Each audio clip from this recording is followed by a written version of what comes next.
नमस्कार, के news India में आप सभी का स्वागत है। मैं हूं आपके साथ गरिमा वाजपेयी। रुक करेंगे खास खबरों की ओर। बड़ी जानकारी आपको बता दें, 14 अप्रैल को लखनऊ में बसपा का बड़ा कार्यक्रम, नोएडा में होने वाला कार्यक्रम लखनऊ का, ये बड़ी जानकारी आपको बता रहे हैं। लखनऊ में बसपा 14 अप्रैल को करेगी बड़ा कार्यक्रम। 14 अप्रैल अम्बेडकर जयंती पर लखनऊ में कार्यक्रम। बीएसपी के सभी बड़े पदाधिकारी कार्यक्रम में होंगे शामिल। अहम जानकारी आपको हम बता रहे हैं। 14 अप्रैल अम्बेडकर जयंती पर लखनऊ में कार्यक्रम की बात सामने आई है। ये बड़ी जानकारी आपको हम बता रहे हैं।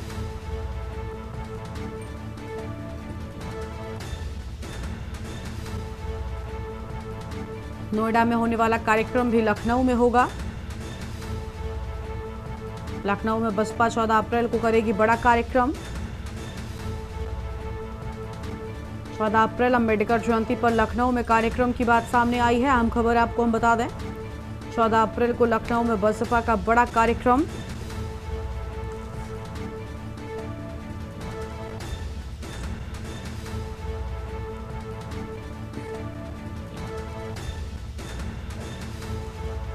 बसपा के बड़े कार्यक्रम की बात सामने आई है। अम्बेडकर जयंती पर लखनऊ में विशेष कार्यक्रम।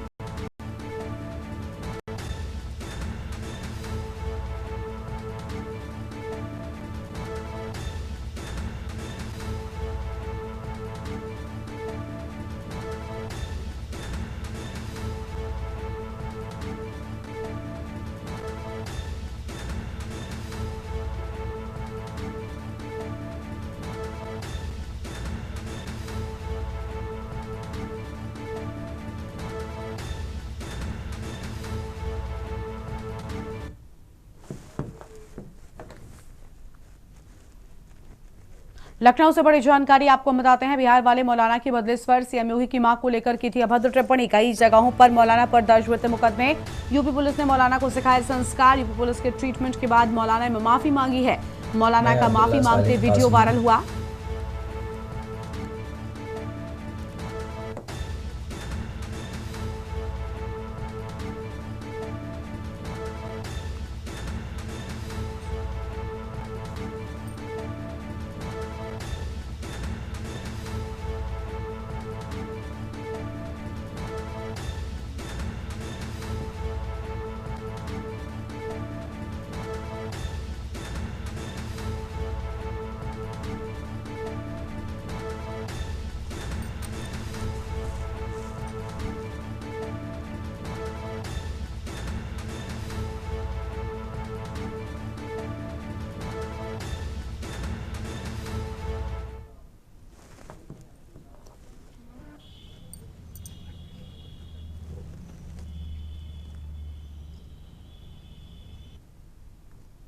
मैं अब्दुल्ला सालिम कासमी अपने एक जुर्म का एतराफ़ कर रहा हूँ। 5 मई सन 2024 को ज़िला भागलपुर के एक बस्ती में मीरांचक में एक समाज सुधार तालीमी अवेयरनेस कॉन्फ्रेंस में मैं हाज़िर हुआ था और उसमें मेरी स्पीच हुई थी। उसी बीच में मेरी ज़ुबान से कुछ ऐसी गंदी बातें निकली। उत्तर प्रदेश के सीएम साहब के माता के लिए, जो मेरी ज़ुबान से नहीं निकलना चाहिए था। मैं अपनी इस गलती का आगे बढ़ेंगे खबरों की ओर। भोपाल से खबर है, छात्र राजनीति पर सियासत। उपनेता प्रतिपक्ष हेमंत कटारे का बयान। केंद्रीय कृषि मंत्री शिवराज सिंह चौहान पर सियासी हमला। शिवराज सिंह पर लगाया छात्र चुनाव बंद कराने का आरोप। छात्र राजनीति पर रोक लगा देना छात्र राजनीति की हत्या है। प्रोफेसर सब्रवाल की हत्या की आड़ में लिया फैसला। छात्रों के अवसर छीनने का भाजपा का प्रयास। छात्रों के चुनाव शुरू कराने की मांग। बड़ी जानकारी आपको हम बता रहे हैं। छात्र राजनीति पर रोक लगा देना छात्र राजनीति की हत्या।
बड़ी खबर आपको हम बता रहे हैं। भोपाल से खबर, छात्र राजनीति पर सियासत की बात सामने आई है।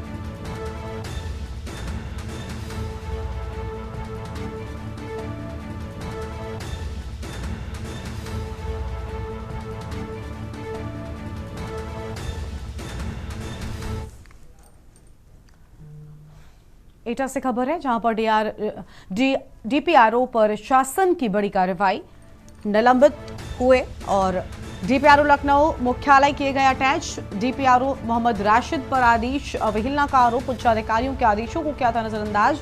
इससे पहले भी 2 डीपीआरओ किए जा चुके हैं निलंबित। लगातार निलंबित होने वाले तीसरे डीपीआरओ बने मोहम्मद राशिद। एसडीएम पीयूष रावत को बनाया गया प्रभारी डीपीआरओ।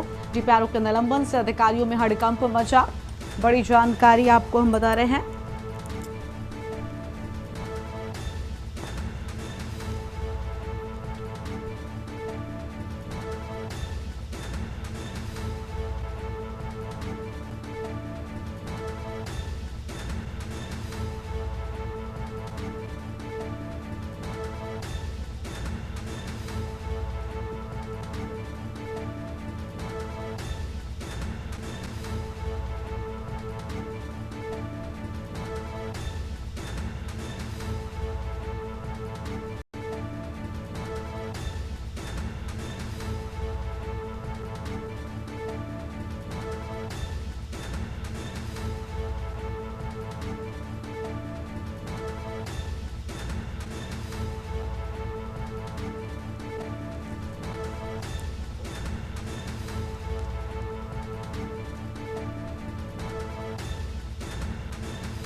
बड़ी खबर आपको हम बता रहे हैं। एटा से खबर है,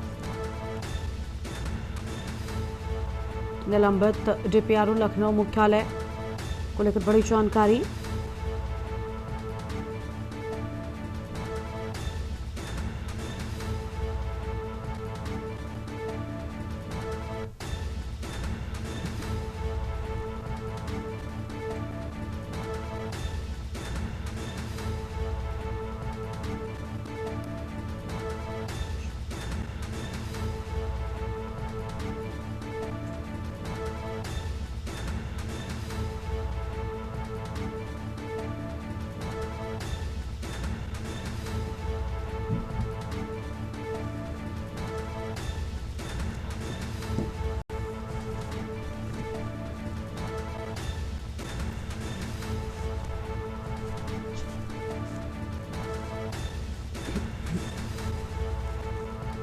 अहम खबर आपको हम बता रहे हैं। उच्च अधिकारियों के आदेशों को नजरअंदाज किया था। ये बड़ी जानकारी आपको हम बता रहे हैं।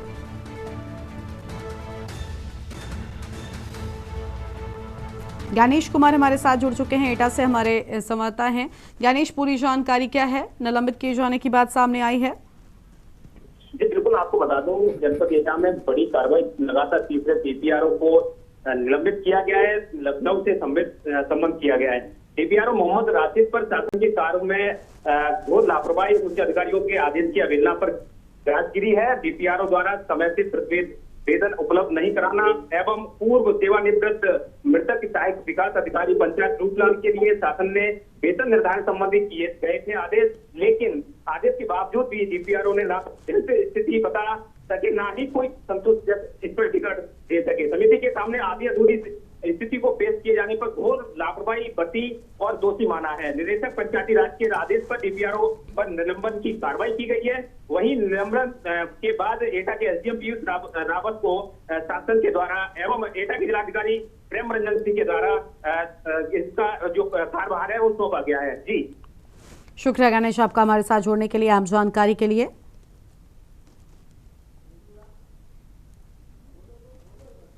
एटा से खबर, निलंबित डीपीआरओ लखनऊ मुख्यालय किए गए अटैच। अहम खबर आपको हम बता रहे हैं।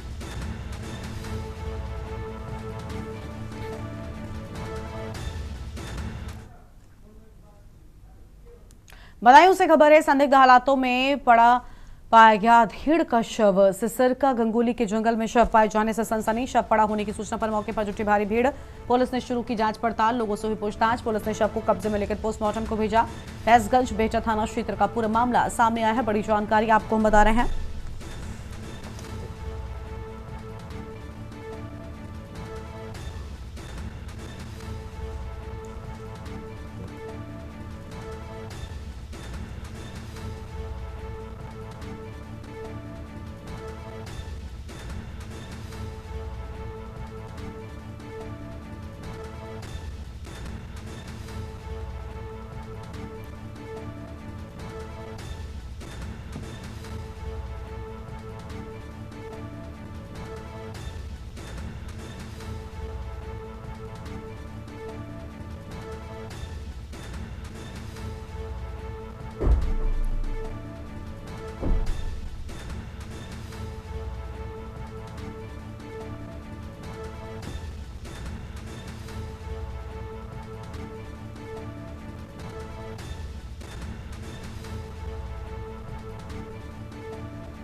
मिर्जापुर से खबर, सड़क दुर्घटना में बाइक सवार 3 की मौत। शवों के ऊपर से दौड़े वाहन। सभी मृतक एक ही परिवार के सदस्य थे। अहिरोपुर सोनपुर के निवासी थे मृतक। घटनास्थल पर मौके पर पहुंची पुलिस। वाहन चालक वाहन छोड़कर मौके से हुआ फरार। अरोरा क्षेत्र के अंतर्गत अरोरा जमुई मार्ग का पूरा मामला सामने आया है। बड़ी जानकारी आपको हम बता रहे हैं।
और इसी खबर पर बातचीत के लिए हमारे साथ हमारे संवाददाता आशुतोष त्रिपाठी जुड़ चुके हैं। आशुतोष, पूरी जानकारी क्या है आपके पास में? बड़ा हादसा सामने आया है। जी, मैं आपको बता दें कि अरोरा थाना क्षेत्र के अंतर्गत रोहन नहर हाईवे के पास ट्रेलर और मोटरसाइकिल सवार में भीषण टक्कर हो गई। और टक्कर के बाद ट्रेलर जो है जो पीड़ित थे जिनके साथ हादसा हुआ उनको काफी दूर तक चक्का से दबाते हुए हिंचते हुए काफी दूर तक ले गई। इसमें वेदवती जिनकी उम्र 28 वर्ष थी, अनुराग जिनकी उम्र 19 वर्ष थी, और अनमोल जो 5 साल का बच्चा था, तीनों की मौके पे मौत हो गई। और तेज चक्कों से दबते हुए जो शव थे भीतर हो गए थे। बहुत ही दर्दनाक हादसा हुआ था। और ये जो है सोनपुर के निवासी थे। और जैसे ही ये खतरनाक हादसा हुआ है, मौके पे पुलिस अधिकारी और भारी पीएसपी बल वहां पे तैनात हो गई हैं। हालांकि मुख्यमंत्री योगी आदित्यनाथ ने भी इस दर्दनाक हादसे का संज्ञान लेते हुए अधिकारियों को जो है तुरंत जो है मौके पे जाके और सहयोग, पीड़ित परिवार की सहयोग देने के लिए जो है आदेश दिया है। जी बहुत शुक्रिया आपका आशुतोष, हमारे साथ जुड़ने के लिए और अहम जानकारी के लिए। अहिरोपुर सोनपुर के निवासी थे मृतक, बड़ी जानकारी आपको हम बता रहे हैं।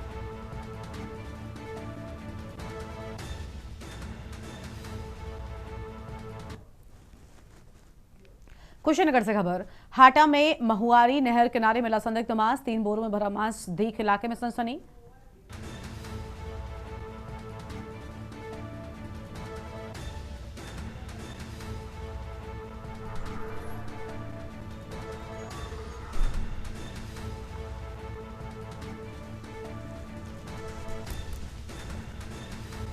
जांच के लिए पशु विभाग की टीम को लेकर बड़ी जानकारी, 3 बोरों में भरा मांस, देख इलाके में सनसनी मची।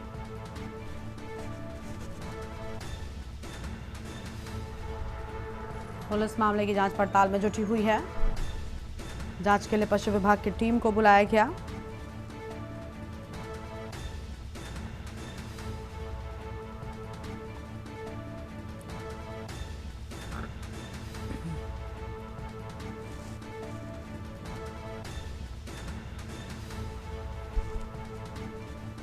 तीन बोरों में भरा मांस, देख इलाके में सनसनी मची। अहम जानकारी आपको हम बता रहे हैं। ग्रामीणों की सूचना पर मौके पर पहुंची आटा कोतवाली पुलिस।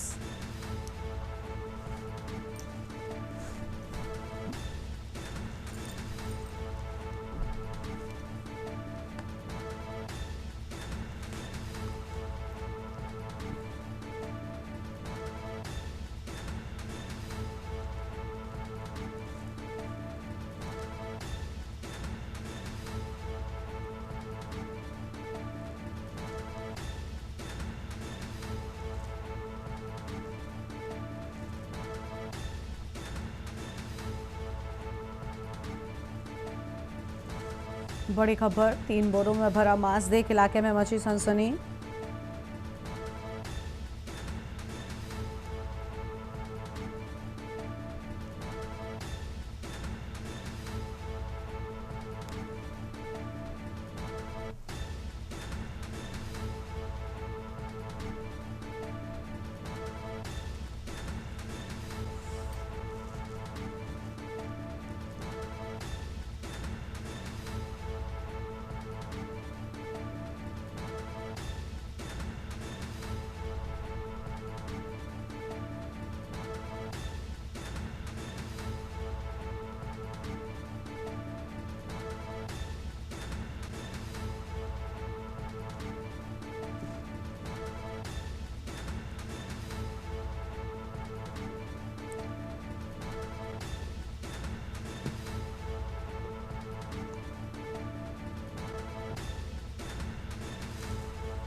और अब सीधा आपको गुजरात लेकर चलते, प्रधानमंत्री मोदी क्या कुछ करें वो आपको सुनाएंगे।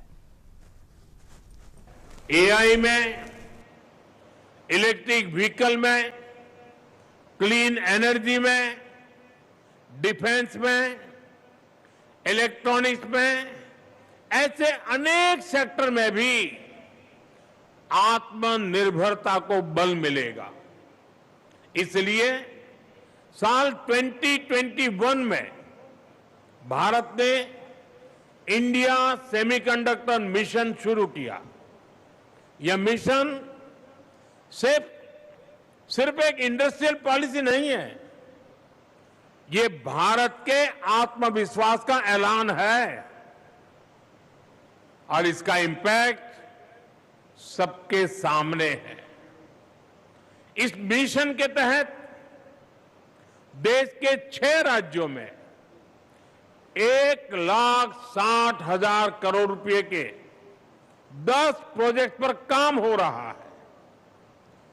केन्स और माइक्रोन के प्रोजेक्ट भी इसी का हिस्सा है।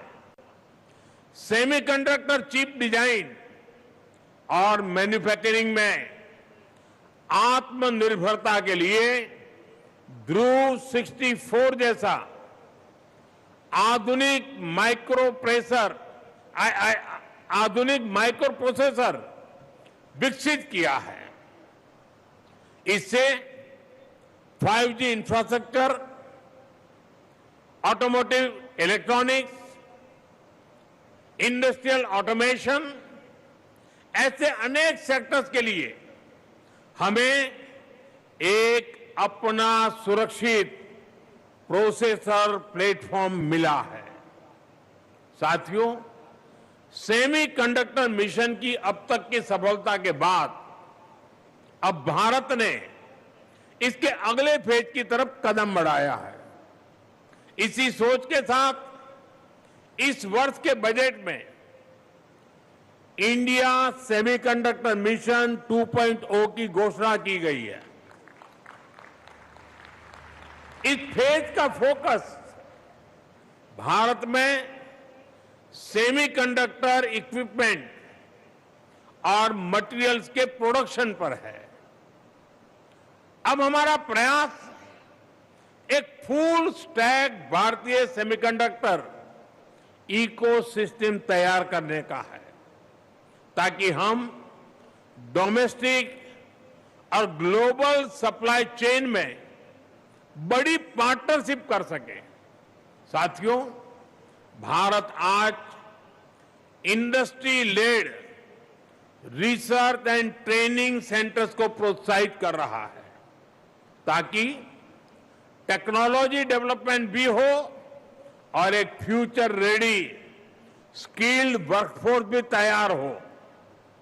बहुत जल्द ही देश में 85,000 से अधिक डिजाइन प्रोफेशनल्स तैयार करने के लिए लक्ष्य को प्राप्त कर लिया जाएगा।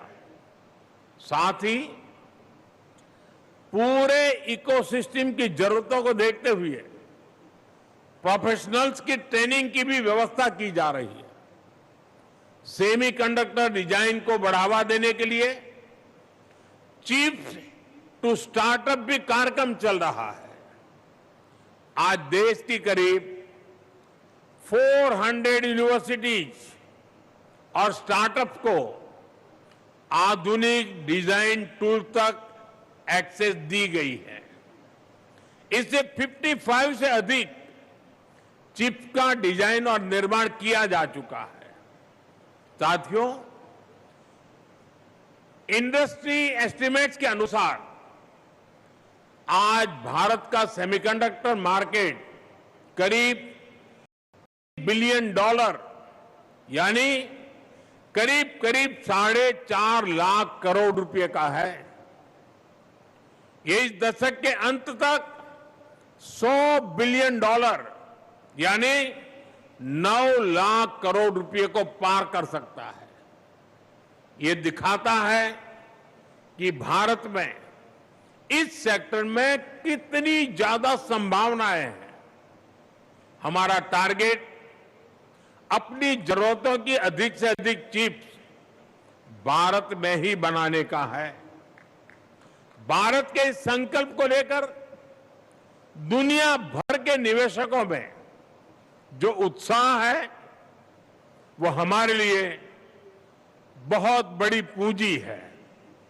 साथियों, भारत एक सशक्त सेमीकंडक्टर इकोसिस्टम तो बना ही रहा है, साथ ही रॉ मटेरियल की रेजिलिएंट सप्लाई चेन के लिए भी बड़े प्रयास कर रहा है। पैक्स सिलिका में भारत का शामिल होना इसी प्रयास का ही एक हिस्सा है। दुनिया भर में जो हमारे पार्टनर्स हैं, उनके साथ मिलकर भारत में हम एक सुरक्षित सप्लाई चेन सुनिश्चित करना चाहते हैं। साथियों, क्रिटिकल मिनरल्स में आत्मनिर्भरता के लिए भारत ने गुजरात से आप सुन रहे थे प्रधानमंत्री नरेंद्र मोदी को, जिनकी ओर से हम बातें कही गई हैं। इस बुलेटिन में इतना ही। तमाम बड़ी खबरों के लिए देखते रहिए न्यूज़ इंडिया। नमस्कार।